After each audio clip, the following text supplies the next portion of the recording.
Assalamualaikum warahmatullahi wabarakatuh. Waalaikumsalam warahmatullahi wabarakatuh.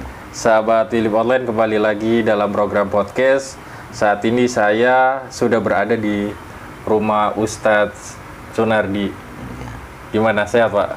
Alhamdulillah, badan sehat, pikiran anteng. Kayaknya sehat-sehat terus ini. Kita ini cinta sehat dan cinta kesehatan. Ya, Anti sakit. kenapa? Karena sehat itu berharga. Berharga sekali. Luar biasa. Ustadz Sunardi seperti kita tahu adalah salah satu tokoh masyarakat Kota Cilegon. Nah, kebetulan dengar-dengar kabarnya PT Krakatau Steel akan mengadakan RUPS di tanggal 10 Mei. Ini kita mau bincang-bincang nih sebagai tokoh masyarakat Cilegon yang kayaknya untuk ngebahas KS tuh lebih paham sejarahnya. Apalagi Insya Allah. apalagi masyarakat Citangkil yang pernah menjadi masyarakat gusuran. Betul. Tahun berapa itu dimulai awal penggusuran atau jebol desa ya istilahnya? Bedol desa itu sebetulnya 2 kali sih. 2 kali. Yang pertama itu tahun 1958 sampai 1962 yang Satrikora, yang kedua pada tahun 1973 sampai 1978. Jadi 2 kali gusuran. 2 kali. 2 kali. Termasuk kalau untuk masyarakat yang ada di Citangkil kan gusuran tuh dari Citangkil lama, kita sebutnya Citangkil lama, kalau sekarang kan Citangkil baru gitu. Iya. Itu sama prosesnya atau bertahap untuk pemindahan? Jadi kalau yang digusur itu sebetulnya bukan hanya masyarakat Citangkil ya. Citangkil dalam arti kampung. Setahu saya itu 11 wilayah desa. 11 wilayah desa itu yang dipindahkan. Yang kedua, 9 wilayah desa yang lahan pertaniannya digunakan untuk penataan perkampungan baru. Itu. Jadi kalau Citangkil itu sebetulnya nama kampung. Nama kampung. Iya, kalau nama desanya adalah Desa Warnasari. Itu. Jadi Desa Warnasari itu meliputi Kampung Selirit namanya. Kampung Selirit itu kampung Krenceng itu, Krenceng Pasar namanya, Krenceng Pasar. Kampung Selirit, Kedung Kemiri, terus Lembang, terus Kampung Cure dan Kampung Citangkil. Itu desanya dulu Warnasari. Iya, ibu kota kelurahannya di Kampung Citangkil. Itu. Kalau untuk di wilayah Grogol? Wilayah Grogol itu ada 3 wilayah, kan ada 11 wilayah desa ya. Yang pertama Bedol Desa. Bedol Desa itu Desa Warnasari. Desa Warnasari yang saya sebutkan tadi itu kampung-kampungnya. Yang kedua Kota Sari. Kota Sari. Kota Sari itu bukan Kota Sari yang sekarang ya, bukan Gunung Watu. Bukan Kota Sari yang kelurahan sekarang. Warnasari juga bukan Warnasari yang sekarang ini, bukan. Ya. Tapi Kampung Warnasari yang dulu dipindahkan sekarang di kita ini, di blok A, B, C, D, E, F itu. Kalau Kota Sari itu kampung-kampungnya antara lain adalah kayak Kampung Kubang Kure, Kampung Kubang Trate, Kubang Sawit, terus Ciruas itu. Kampung Pabuaran di situ. Ini kampung-kampung yang ada di wilayah Kota Sari. Itu Bedol Desa itu, sama Bedol Desa. 2 kampung itu. Semua kampungnya, penduduknya dipindahkan namanya di wilayah perkampungan baru. Atau dalam bahasa istilahnya waktu itu menggunakan istilah resettlement. Resettlement itu kalau tidak salah bahasa Belanda. Itu. Yang artinya tempat baru. Tempat pemindahan atau penampungan perkampungan baru. Ya. Itu. Berarti banyak banget ya yang harus pindah pada saat itu. Banyak. 49 kampung. 49. Iya, 49 kampung itu dari 11 wilayah desa. Kampung Grogol atau Desa Grogol itu juga kena sama. Kota Bumi juga kena. Terus Samangraya juga kena. Samangraya itu terutama yang di sebelah kanan jalan. Dari Cilegon Merak ya, sebelah kanan itu kena itu. Sampai ke ujung sana itu yang kena itu sebelah kanan jalan. Kalau di sebelah jalur Merak, sebelah kiri jalan. Dan sebelah Merak apa Anyer? Anyer. Kalau jalur Anyar itu kebanyakan sebelah kanan jalan. Kalau dari Cilegon Anyar ya. Tapi kalau ke Merak, jalur Merak itu sebelah kiri jalan, sebelah kanan jalan juga kena. Yaitu Desa Kota Bumi.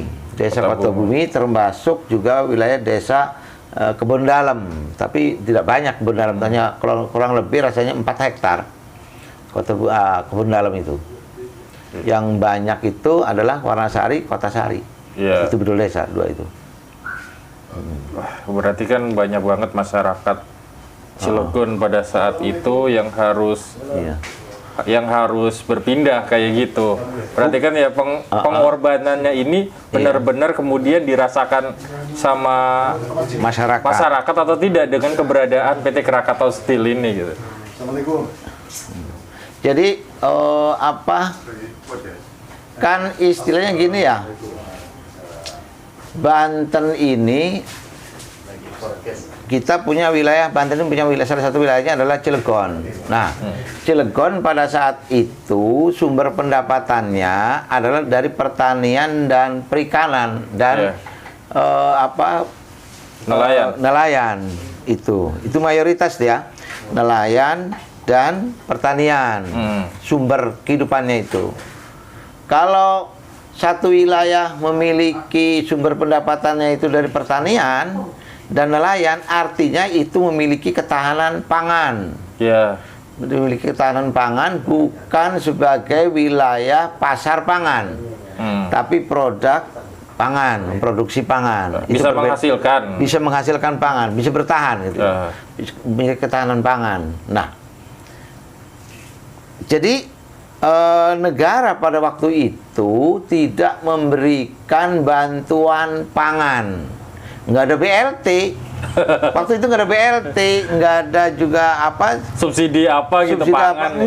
Nggak ada, karena pangan kita ya punya lah, punya beras punya, kita nanam sendiri, minyak juga nanam sendiri pakai dari minyak kelapa waktu itu. Minyak keletik.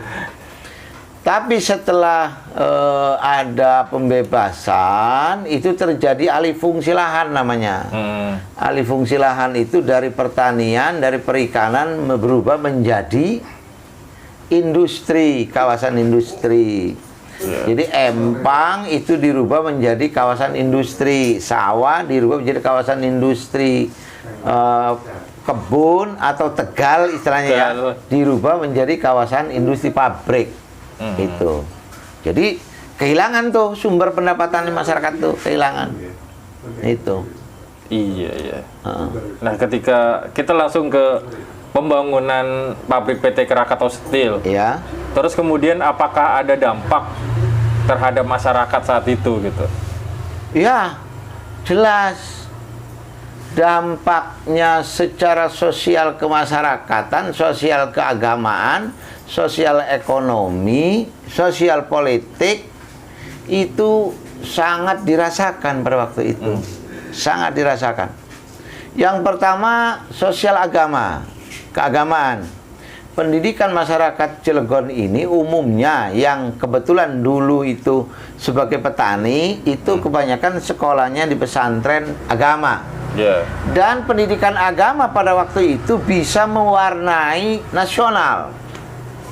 Bisa mewarnai nasional, bukan lokal, nasional. Itu yang pertama. Yang kedua, masyarakat Cilegon bisa menyekolahkan anaknya ke luar negeri, terutama ke Timur Tengah. Bisa memberangkatkan itu dari sisi pendidikan keagamaan ya.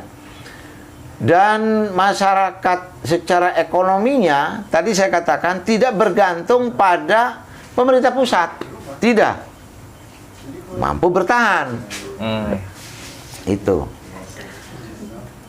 Hidup masyarakat pada waktu itu penuh dengan rasa gotong royong, kebersamaan. Kebersamaannya masih ada. Masih ada. Nggak nafsi-nafsi. Berbeda dengan masyarakat industri. Masyarakat industri itu nafsi-nafsi. Masing-masing? Iya, PD, pedewek-dewek. Pedewek-dewek. Iya. Ini masyarakat industri itu kan sendiri-sendiri. Sendiri-sendiri artinya, oh, ya lo sih lo, gua is gua. Ngapain gua ngurusin lo? Itu masyarakat industri. Itu. Jadi secara ekonomi sangat berpengaruh. Secara politik juga berpengaruh, ya. Secara keagamaan juga pengaruh, pendidikan juga sangat berpengaruh. Dampak daripada industri itu sangat berpengaruh sekali. Banyak ya pengaruh. Banyak pengaruhnya. Itu. Maka dalam hal ini kita berharap pemerintah itu harus bertindak. Jangan ngedeleng saja. Jangan hanya melihat, memandang bahwa itu bukan urusan kami, seakan-akan begitu. Dan industri juga harus ikut serta membantu pemerintah dalam arti bekerja sama dengan pemerintah, jangan membiarkan masyarakatnya kelaparan pendapatan. Nah, iya. Kelaparan pendapatan ya, bukan kelaparan perut ya, kelaparan pendapatan. Kesempatan kerja. Kesempatan kerja. Sementara ini banyak masyarakat Cilegon yang terima kasih pada pemerintah pusat yang telah memberikan bantuan. Iya. Ya, bantuan langsung atau bantuan dana, bantuan beras, bantuan minyak, pemerintah pusat, kami terima kasih sekali. Tapi kami sebagai warga Cilegon, masyarakat Cilegon yang sudah menerima hadirnya industri merasa malu. Sebagai masyarakat Cilegon, sekali lagi saya sampaikan, merasa malu daerah industri, dolar berputar dengan cepat, yuan berputar dengan cepat, bahkan mata uang di dunia ini hampir sekian negara ada di Cilegon. Tapi masyarakatnya masih menggunakan rupiah yang dibawa ratusan perak. Ratusan rupiah. Berarti tingkat kesejahteraannya masih benar-benar di bawah? Iya. Kalau tinjauan masyarakat kecepet. Kecepet. Kalau tinjauan industri tadi itu. Lo is lo. Gua is gua. Ini yang terjadi. Berarti ada kesenjangan nih antara masyarakat Cilegon sama pihak industri. Betul, betul. Jadi inilah, dan kita juga harus memahami bahwa masyarakat itu menyerahkan lahan itu bukan pada Krakatau Steel, bukan pada BUMN, bukan, tapi menyerahkan kepada negara. Untuk dikelola oleh negara dalam rangka meningkatkan perekonomian negara nasional, dalam meningkatkan kerjasama hubungan baik antar negara bilateral. Nah, ya kan, bangunan itu sehingga investasi datang itu karena negara berpihak untuk membangun komunikasi kerjasama dengan negara lain. Jadi industri, dalam arti kata industri itu yang kami maksud adalah BUMN yang kebetulan menggunakan lahan milik masyarakat itu yang kemudian diserahkan pada negara itu jangan disembarangkan oleh BUMN. Jangan sembarangan, itu bukan milik BUMN, itu milik negara. Milik negara. Milik negara. Dan harus menghormatin yang sudah memberikan. Betul. Harus menghargai rakyat pemilik negara. Ya. Rakyat itu pemilik negara. Manajer, pimpinan perusahaan bukan pemilik perusahaan. Harus tunduk patuh pada aturan perundang-undangan dan harus patuh tunduk pada aturan negara. Pemerintah. Tapi balik lagi nih dengan kondisi masyarakat Cilegon, angka penganggurannya masih tinggi sekali. Padahal katanya realisasi investasi paling tinggi nih kota Cilegon. Iya. Ya mungkin perlu nggak sih adanya apa ya, mungkin regulasi yang harus dibuat dari pemerintah daerah sebagai penghubung nih antara industri sama masyarakat Cilegon gitu. Tuh. Kalau pemerintah itu saya yakin mampu dan bisa. Karena negara. Tapi pelaksana pemerintah mau tidak? Oh, berarti pertanyaannya mau atau tidak? Mau tidak? Iya. Iya kan? BUMN itu saya yakin bisa. Tapi para pimpinan BUMN, mulai para komisaris, direktur, dan jajarannya mau tidak melaksanakan aturan perundang-undangan negara. Itu yang jadi masalah. Itu. Harusnya mah ada ya. Harus ada. Harusnya ada. Iya. Sehingga kesejahteraan itu kita rasakan gitu. Betul. Jangan ini mah kita sebagai masyarakat Cilegon cuman merasakan setiap hari polusi, debu lagi, bisa ngerasain. Tapi untuk mendapatkan kesempatan kerja, itu malah sulit. Sulit. Jangan mentang-mentang bahwa kita ini sudah masuk ke zaman globalisasi, internetisasi, videoisasi, ya kan, elektronisasi. Bukan itu masalahnya. Ketika informasi itu melalui elektronik, media elektronik, ya kan, melalui media tulis, ini akan kemana-mana. Akan kemana-mana. Bukan hanya orang Cilegon yang tahu, orang Papua juga tahu.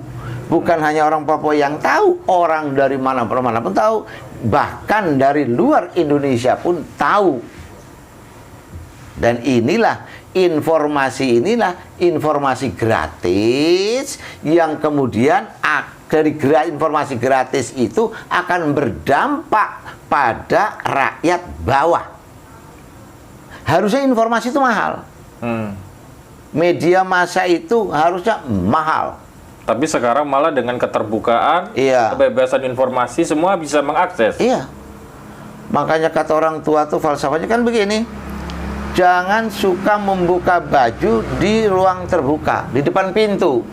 Takut masuk angin, ya kan? Karena terlalu terbuka nih, informasi terlalu terbuka, akhirnya masuk angin. Yang masuk angin itu siapa? Pelaksana. Kalau undang-undangnya, aturannya, saya yakin itu sangat tepat, tegas, dan tepat. Kalau undang-undang peraturan, saya yakin itu. Saya yakin. Nah sekarang, sebentar lagi PT Krakatau Steel akan melakukan RUPS. Iya. Ini kan agenda tahunan ya? Betul. Agenda tahunan apakah hanya cuman ngebahas saham saja gitu? Sementara hak-hak masyarakat Cilegon yang tidak mendapatkan kesempatan kerja atau pengusaha lokal yang tidak bisa bergabung lah untuk mendapatkan pekerjaan di situ, jadi pembahasan juga nggak sih sebenarnya gitu? Saya pikir dan saya berkeyakinan tidak akan berbicara tentang peningkatan kualitas lingkungan. Bahkan juga tidak akan berpikir untuk peningkatan produktivitas pabrik baja. Tapi bagaimana pabrik baja BUMN dapat membangun kerjasama untuk menanamkan investasi pada pabrik baja BUMN. Paling itu yang akan dibahas tentang bisnisnya. Ya, bagaimana bisa kerjasama dengan POSCO, bagaimana bisa kerjasama dengan Nippon, dengan Osaka, dengan Cina, dan dengan negara-negara lain untuk bisa mau menanamkan sahamnya atau berinvestasi di lingkungan Krakatau Steel. Baik sahabat Philip Online, kita lanjut nih. Boleh. Berarti kan harusnya dalam RUPS tidak hanya membicarakan masalah bisnis saja untuk mencari keuntungan, tapi untuk lingkungan masyarakat sekitar pabriknya seperti apa gitu kan? Iya. Dampaknya. Betul. Jadi ciri-ciri negara maju itu, ciri-ciri industri maju itu, ciri-ciri industri bermanfaat itu ketika lingkungannya mampu diakomodir oleh pihak industri, bekerja sama dengan industri itu, atau anak generasinya dididik, dibina, kemudian dipekerjakan. Itu ciri-ciri industri maju, ya. Tetapi kalau apabila industri itu tidak memperhatikan lingkungan, tapi hanya memperhatikan orang luar yang masuk ke Cilegon, ke industri, dan mereka diterima ke dalam, diterima menjadi karyawan satu industri atau badan usaha, ini namanya bukan industri maju, ya kan? Dan itu belum sesuai dengan sila kelima. Kenapa? Karena sila kelima itu keadilan sosial bagi seluruh rakyat Indonesia. Keadilan sosial bagi seluruh rakyat Indonesia. Yang jadi pertanyaan, yang pokok kalimat dalam sila kelima itu adalah keadilan sosial. Sosial itu apa? Ruang lingkup terdekat. Ya kan? Pokok kalimatnya bukan bagi seluruh rakyat Indonesia, bukan. Keadilan sosial, ruang lingkup terdekat. Itu. Ketika ruang lingkup terdekat tidak diperhatikan, kurang diperhatikan, bahkan sama sekali tidak diperhatikan, artinya itu tidak ada dampak positifnya. Negatif. Berarti dampak buruknya jauh lebih banyak. Lebih banyak. Tapi nih,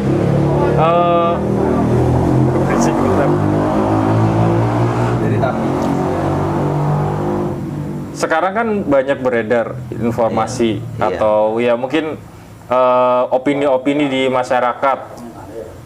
Pengennya direktur utama KS harus dari masyarakat lokal, masyarakat Cilegon. Iya. Ya, kalau pendapat Ustadz itu gimana nih?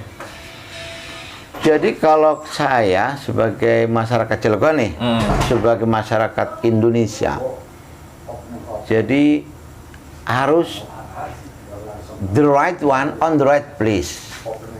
Orang yang punya kemampuan, orang yang punya keahlian dalam bidang itu yang layak jadi pimpinan. Kita tidak melihat apakah putra daerah, non putra daerah. Kalau layak dan mampu, kenapa tidak? Tetapi kalau putra daerah ada yang layak dan mampu, bisa, itu akan lebih baik dibandingkan dengan orang luar. Karena pertimbangannya apa? Untuk membangun komunikasi, membangun informasi, membangun hubungan dengan lingkungan itu tentunya akan lebih mudah. Itu.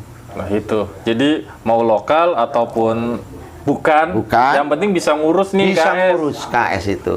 Bisa mengembalikan amanah amanah undang-undang, dan bisa memakmurkan masyarakat gitu. Betul. Itu. Baik nih, terakhir deh yang bisa disampaikan Ustadz untuk apa ya, PT Krakatau Steel deh. Jadi kami sebagai masyarakat Cilegon, khususnya masyarakat yang pernah tinggal di kawasan industri sebelum jadi industri, berharap pada pelaksana Undang-Undang Dasar dan Undang-Undang Republik Indonesia, baik Permen, Kepres, Perda dan sebagainya itu, meminta dan memohon untuk memajukan PT Krakatau Steel sesuai dengan perundang-undangannya, dan untuk memajukan masyarakat Cilegon agar bersama-sama dengan PT Krakatau Steel maju bersama. Krakatau Steel jaya, masyarakat sejahtera. Keren nih, PT Krakatau Steel jaya, masyarakat Cilegon sejahtera. Sejahtera. Iya. Baik, terima kasih nih Ustadz sudah berbagi cerita sejarah tentang PTKS. Akhirnya kita tahu. Ya, sahabat Ilip Online, terima kasih sudah menyimak obrolan kami. Sampai jumpa pada program podcast selanjutnya. Saya Mang Pram, pamit undur diri. Assalamualaikum warahmatullahi wabarakatuh. Waalaikumsalam warahmatullahi wabarakatuh.